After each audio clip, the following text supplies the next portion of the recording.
کسی کو خبر ہو یا نہ ہو، اسرائیل کا گریٹر اسرائیل پلان بہت تیزی سے اپنی مسافت طے کر رہا ہے۔ ہم تسلیم کر چکے ہیں کہ اسرائیل آج کی حقیقت ہے اور اس حقیقت کے سامنے یا تو ہمیں سرنگوں کرنا ہوگا یا ہم ٹوٹ پھوٹ کا شکار ہو جائیں گے۔ 7 اکتوبر سے شروع ہونے والا اسرائیلی پلان اپنے تیسرے مرحلے میں داخل ہو چکا ہے۔ غزہ کھنڈر کا ڈھیر بن چکا ہے۔ لبنان اسرائیل کے ساتھ جنگ بندی کا معاہدہ کر کے فلسطین اور غزہ کی موجودہ صورتحال سے دستبردار ہو چکا ہے۔ حزب اللہ کی لیڈرشپ کی شہادت کے بعد تنظیم کی ترجیحات تبدیل ہوتی ہوئی دکھائی دے رہی ہیں اور جنگ بندی کو کامیابی گردانا جا رہا ہے۔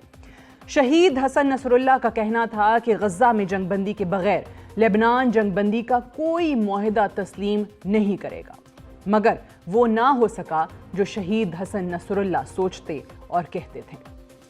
غزہ اور لبنان کے بعد اسرائیل کا اگلا شکار شام بن چکا ہے۔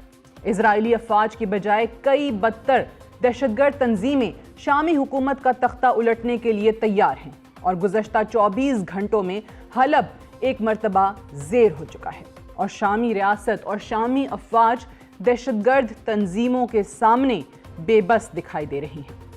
شامی صدر بشار الاسد روس کا ہنگامی دورہ کر کے واپس پہنچ چکے ہیں اور فوجی مدد کی اپیل ان کے ایجنڈے پر سب سے زیادہ اہم تھی۔ شام میں مارشل لاء کی خبریں بھی بہت سرگرم ہیں، مگر ابھی تک اس کے شواہد نہیں ملے۔ بشار الاسد کے خلاف مارشل لاء کا مطلب شام ڈھیر ہو گیا اور بشار الاسد کے اقتدار کے خاتمے کا مطلب مشرق وسطیٰ کی ایک اور ریاست نے اسرائیل کے سامنے سرنگوں کر دیا۔ فیک نیوز کی بھرمار ہے اور اصل خبر کی تصدیق ایک مشکل مرحلہ ہے، مگر فیک نیوز کی موجودگی کے باوجود ایک بات واضح ہے کہ شام ایک مشکل وقت سے گزر رہا ہے۔ شام کو اسرائیل کے آخری ہدف کے طور پر دیکھا جا رہا ہے اور اگر شام اسرائیل کے سامنے کھڑا ہونے میں ناکام رہا تو گزشتہ 14 ماہ میں شام مشرق وسطیٰ کی تیسری ریاست ہوگی جو صہیونیت کے سامنے ڈھیر ہوتی ہوئی دکھائی دے گی۔ گزشتہ 24 گھنٹوں میں جاری ہونے والی تصاویر اور ویڈیوز کو دیکھا جائے تو داعش سے بھی خطرناک تنظیم جنم لے چکی ہے جو شامی عرب افواج کے گلے کاٹتی ہوئی دکھائی دے رہی ہے۔ ایک خوف کا ماحول پیدا کیا جا رہا ہے۔ شام میں دہشت گرد تنظیموں کو اسرائیل، ترکیے اور امریکہ کی سرپرستی حاصل ہے۔ بشار الاسد کی افواج کے لیے دہشت گرد تنظیمیں بھاری ثابت ہو رہی ہیں۔ اس وقت شامی فوج حلب، ادلب اور اس کے آس پاس کے دیہی علاقوں میں بغیر لڑائی کے پیچھے ہٹ چکی ہیں، مگر دہشت گرد تنظیمیں شہری علاقوں میں داخل نہیں ہو سکی۔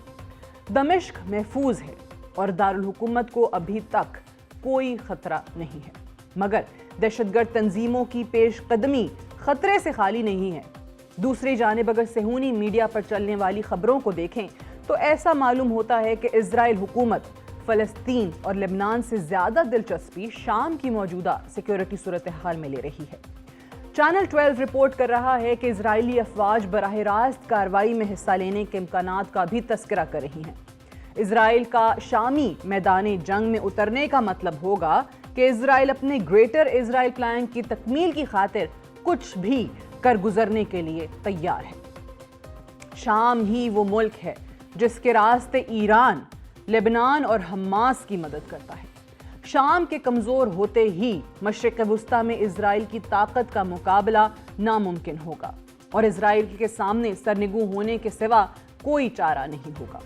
ایک مرتبہ پھر ہمیں فرقوں میں تقسیم کرنے کا عمل تیز کر دیا گیا ہے اور ہم فلسطین سے دور ہو رہے ہیں، جہاں اب قتل عام گزشتہ ہفتوں کی نسبت بہت تیز ہو چکا ہے۔